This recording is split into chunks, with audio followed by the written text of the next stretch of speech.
बनावट और राजों को जानने की जस्तजू में लग गया और उसने कायनात में ऐसी निशानियां देखी जिसने उसे सोचने पर मजबूर कर दिया कि इस दुनिया पर इंसान की शुरुआत कैसे हुई। आज की वीडियो में हम कुरान के 10 ऐसे मोजज़ात का जिक्र करेंगे जिसे साइंस ने खुद साबित किया है। नंबर 1, ओरिजिन ऑफ लाइफ, जिंदगी की शुरुआत। हम सब जानते हैं कि पानी हमारी जिंदगी का एक अहम हिस्सा है। इसी मौजू पर कुरान की सूरह अंबिया में यूं इरशाद होता है, और हमने हर जानदार चीज पानी से बनाई, तो क्या वो ईमान न लाएंगे। आज हमें साइंस बताती है कि जमीन पर रहने वाली मखलूकात के सेल्स पानी से बने हुए हैं। मसलन किसी भी इंसान के सेल्स को अगर स्टडी किया जाए तो वो 70% पानी से बना हुआ होता है, और इसकी तस्दीक माइक्रोस्कोप के आविष्कार के बाद ही हो पाई है, जिसका आविष्कार 12वीं सदी में हुआ।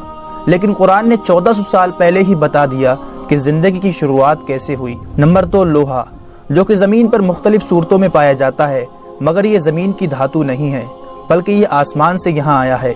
ये अपने आप में चौंका देने वाली बात है, मगर ये हकीकत है। साइंस ने एक खोज निकाला है कि अरबों साल पहले कुछ सितारे धमाके से फटे और ये मेटेरॉइड्स यानी बड़े बड़े पत्थरों के जरिए ये लोहा हमारी जमीन पर आया, जिसका जिक्र हमें 1400 साल पहले कुरान की सूरह हदीद में यूं मिलता है। और हमने लोहे को जबरदस्त ताकत देकर उतारा ताकि इंसान इसका फायदा उठा सके। नंबर 3, आसमान हमारी हिफाजत करता है। जमीन को सूरज की अल्ट्रावायलेट शुआओं से बचाने के लिए आसमान एक अहम किरदार अदा करता है। अगर आसमान नहीं होता तो सूरज की रेडिएशन जमीन पर जिंदगी को जलाकर खत्म कर चुकी होती। आसमान जमीन के चारों ओर लिपटे हुए कंबल की तरह है, जो जमीन को जमा देने वाली ठंड से बचाए रखता है।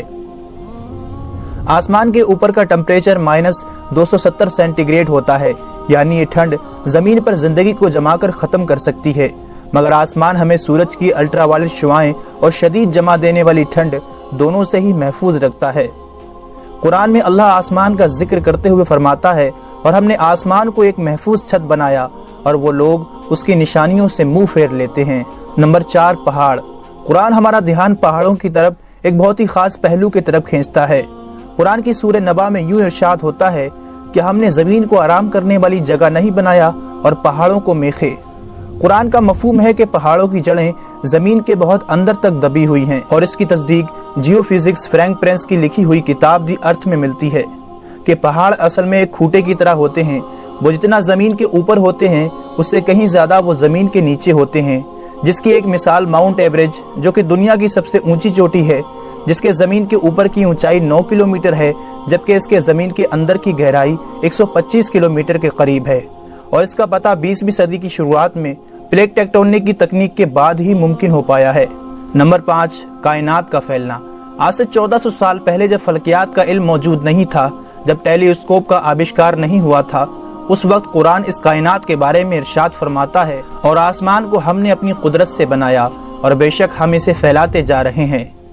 और इसकी तस्दीक 20वीं सदी के एक अजीम साइंसदान स्टीफन हॉकिंग अपनी किताब a brief of the time में लिखते हैं कि ये 20वीं सदी की सबसे बड़ी खोज है कि कायनात वक्त के साथ फैलती जा रही है।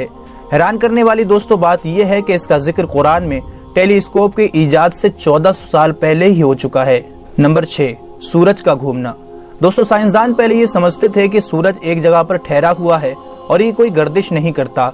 1512 में एक साइंसदान निकोलस कोपरनिकस ने अपना एक नजरिया पेश किया कि जमीन के गोल चांद और सैयारे चक्कर नहीं लगा रहे, बल्कि सूरज के गोल चांद और बाकी सैयारे चक्कर लगा रहे हैं, और सूरज अपनी जगह पर ही ठहरा हुआ है। एक जमाने तक साइंसदानों का ये अकीदा रहा। फिर सन 1609 में एक जर्मन साइंसदान जोहन्नस कैपिलर, उन्होंने अपनी किताब में लिखा कि सिर्फ सैयारे सूरज के गोल घूम नहीं रहे, बल्कि जमीन, चांद और सैयारे सूरज के गोल घूमने के अलावा अपने महवर पर गर्दिश कर रहे हैं, और बाकी सैयारों की तरह सूरज को अपने अक्स पर एक चक्कर लगाने में 25 दिन लग जाते हैं। कुरान में इस बात का जिक्र कुछ यूं मिलता है, और वही है जिसने रात और दिन और सूरज और चांद को पैदा किया, और सब एक घेरे में तैर रहे हैं। एक जमाने तक दोस्तों फल्कियाती साइंसदानों के मुताबिक कुरान के इस दावे को गलत समझा जा रहा होता, लेकिन आज हम जानते हैं कि कुरान का सूरज की गर्दिश के मुताबिक ये दावा आज की साइंस बिल्कुल सच साबित करती है। नंबर 7, समुद्र। कुरान की सूरह नूर में अल्लाह इरशाद फरमाता है, जैसे किसी गहरे समंदर में अंधेरे हों जिसको ऊपर से एक लहर ने ढांप लिया हो, उस लहर पर एक और लहर हो, फिर उस दूसरी लहर पर बादल हो। अंधेरे ही अंधेरे हैं, एक के ऊपर दूसरा अंधेरा है, کہ جب کوئی اپنا ہاتھ نکالے تو اسے اپنا ہاتھ بھی دکھائی دیتا معلوم نہ ہو، اور جس کے لیے اللہ نور نہ بنائے اس کے لیے کوئی نور نہیں۔ عام طور پر دوستو یہ سمجھا جاتا ہے کہ لہریں سمندر کی اوپری سطح پر چلتی ہیں، جبکہ سائنس یہ تصدیق کر چکی ہے کہ لہریں سمندر کی اوپری سطح پر ہی نہیں بلکہ نیچے بھی ہوتی ہیں۔ یہ لہریں انسان کو عام آنکھ سے دکھائی نہیں دے سکتی، بلکہ ان کو صرف خاص ٹیکنالوجی کے ذریعے ہی دیکھا جا سکتا ہے۔ قرآن میں سمندر کے اوپر چلنے والی لہریں اور اس کے اوپر بادلوں کے بارے میں ذکر ہوا ہے۔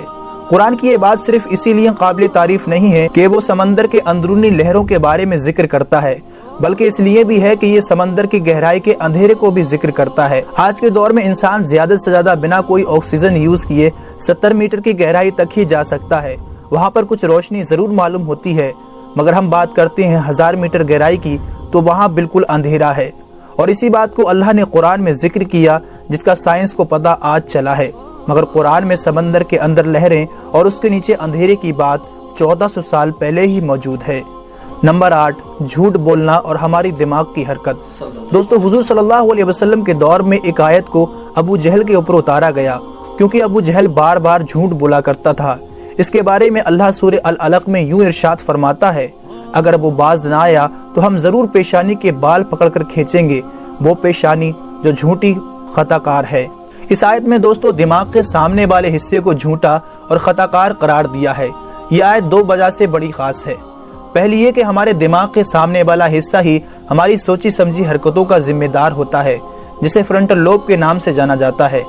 دوسرا یہ کہ فرنٹل لوب ہی دماغ کے جھوٹ بولنے والے کام کو کنٹرول کرتا ہے۔ آج کے دور میں کی گئی کئی ریسرچوں سے یہ ثابت ہو چکا ہے کہ دماغ کے آگے والا حصہ ہی ہماری حرکتوں اور جھوٹ بولنے کا ذمہ دار ہوتا ہے، اور انسانی دماغ کا یہ فنکشن 20ویں صدی میں سائنس کے ایڈوانس ہونے پر ہی ہمیں معلوم ہوئے ہیں، جبکہ قرآن اس طرف اشارے کب کا کر چکا ہے۔ نمبر 9، انسان کو درد کا محسوس ہونا۔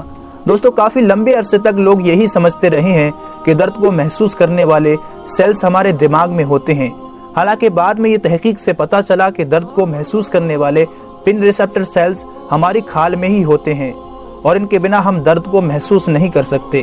اس کا ذکر قرآن کی سورہ نساء میں کچھ یوں ہوتا ہے، بے شک وہ لوگ جنہوں نے ہماری آیتوں سے انکار کیا ہم انہیں آگ میں جھلسائیں گے، اور جب ان کی کھال جل جائے گی تو ہم انہیں اس کے بدلے دوسری کھال دیں گے تاکہ وہ درد کو لگاتار محسوس کر سکیں۔ بے شک اللہ زبردست حکمت والا ہے۔ دوستو قرآن میں اس کا ذکر 1400 سال پہلے ملتا ہے کہ درد کو محسوس کرنے والے سیلز ہماری کھال میں ہی ہوتے ہیں، نہ کہ دماغ میں۔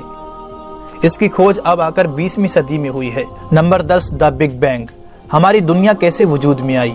دوستو 80 سے 90 سال پہلے دنیا کا سب سے بڑا اور اہم سوال یہ تھا کہ یہ دنیا کیسے وجود میں آئی۔ پھر اچانک 1931 میں ایک سائنسدان جارج لیمیترے نے کہا کہ یہ یونیورس پہلے ایک سنگل پوائنٹ یعنی ابتدائی گولا تھا، پھر ایک بڑا دھماکہ ہوا جس کی وجہ سے یہ چاند، سورج، ستارے اور ہماری یہ دنیا اور ساری کہکشائیں وجود میں آئی، جسے سائنس کی زبان میں کہا گیا دا بگ بینگ یعنی بڑا دھماکہ۔ سائنس نے یہ تحقیق تقریباً 50 سال پہلے کی کہ کس طرح یہ کائنات وجود میں آئی، مگر قرآن میں اس کا ذکر ہمیں 1400 سال پہلے ملتا ہے۔ کیا انکار کرنے والے یہ نہیں جانتے کہ یہ زمین اور آسمان ملے ہوئے تھے اور ہم نے انہیں جدا کیا؟ اور اس تحقیق کو سائنس کی ایک بڑی کھوج مانا جاتا ہے۔ یاد